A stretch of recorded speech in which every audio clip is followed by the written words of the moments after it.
अयान जमीन पर गिरा पड़ा था। उसका चेहरा अब नकाब से बाहर आ चुका था। वो वही वीर युवक था जिस पर अन्विता ने सबसे ज्यादा भरोसा किया था। लेकिन अब उसके धोखे ने राजकुमारी का दिल चकनाचूर कर दिया था। इसी बीच मंदिर के बाहर से गड़गड़ाहट उठी। राजा वरुणेश की सेना उड़ते घोड़ों पर सवार होकर मंदिर की ओर झपट रही थी। उनके हाथों में चमकती तलवारें और जादुई भाले थे।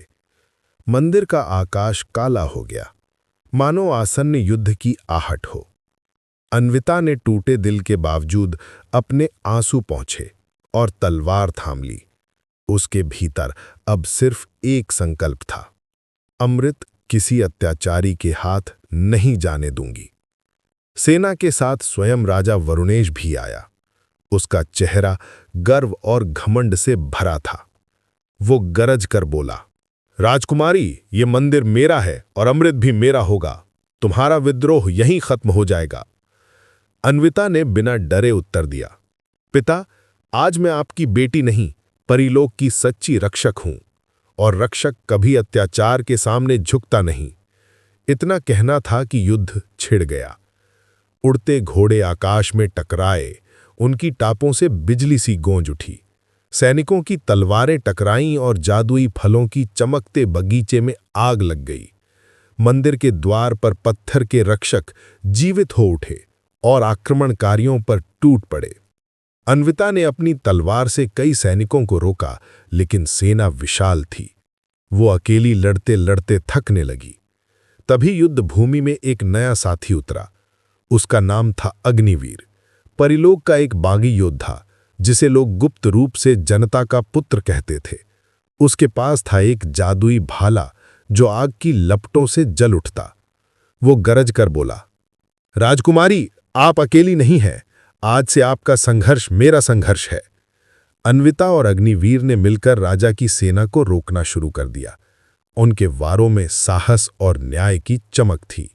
इसी बीच घायल अयान धीरे धीरे उठ खड़ा हुआ। उसकी आंखों में जलन थी। वो देख रहा था कि जिस अमृत को पाने के लिए उसने धोखा दिया, अब वही अमृत उससे दूर होता जा रहा था। वो बड़बड़ाया, ना अमृत मेरा, ना अन्विता, और क्रोध में उसने मंदिर की दीवारों को गिराने के लिए जादुई मंत्र पढ़ना शुरू कर दिया। अचानक मंदिर की नींव हिलने लगी, दीवारें दरकने लगीं। अमृत पात्र कांप उठा, मानो बाहर आने ही वाला हो।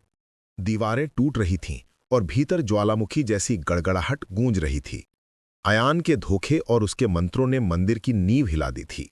अमृत पात्र अब कांपते हुए हवा में उठने लगा, मानो वह स्वयं निर्णय कर रहा हो कि किसे अपनाए और किसे अस्वीकार करे। बाहर युद्ध अभी भी भयंकर था। राजा वरुणेश अपने सैनिकों के साथ गरज रहा था, मंदिर टूटे या बचे, अमृत मेरा होगा। उसकी आंखों में पागलपन और लालच चमक रहा था। अन्विता और अग्निवीर साथ खड़े थे। अन्विता थकी हुई थी, पर उसके चेहरे पर साहस की आग थी।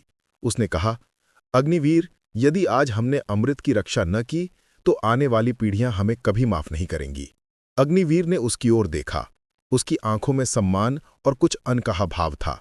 वह धीमे से बोला, राजकुमारी, आपकी बहादुरी से ही परिलोक को नया जीवन मिलेगा, और अगर जरूरत पड़ी तो मैं अपने प्राण भी दे दूंगा।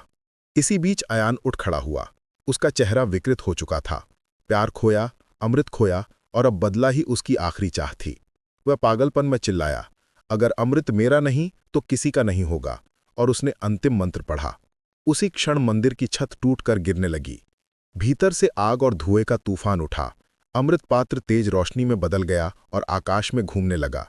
हर किसी की आंखें उस पर टिकी थीं। कौन होगा उसका सच्चा धारक?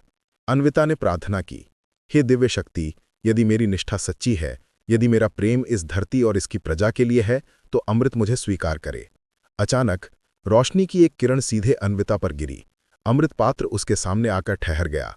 लेकिन तभी राजा वरुणेश ने वार किया और पात्र छीनने की कोशिश की। अन्विता ने पूरी ताकत से उसका हाथ रोका। अंतिम द्वंद्व शुरू हुआ, पिता और बेटी का, लोभ और दया का, अत्याचार और न्याय का। लड़ाई के बीच वरुणेश ने अमृत पात्र पकड़ ही लिया। वह पागल होकर हंसा, अब मैं अमर हूं, मुझे कोई नहीं रोक सकता। लेकिन पात्र अचानक उससे छूट गया। उसकी चमक बुझ गई और अगले ही पल वह राजा वरुणेश को आग की लपटों में घेर कर राख कर गया, क्योंकि अमृत का नियम था, स्वार्थी हृदय इसे छू भी नहीं सकता। अमृत मंदिर अब खंडरों में बदल चुका था, लेकिन उसकी दिव्य शक्ति ने अपना निर्णय दे दिया था। राजा वरुणेश की राख हवा में बिखर चुकी थी और उसकी अत्याचारी सत्ता का अंत हो गया था। सैनिक और प्रजा एक एक कर राजकुमारी अन्विता के चरणों में झुकने लगे।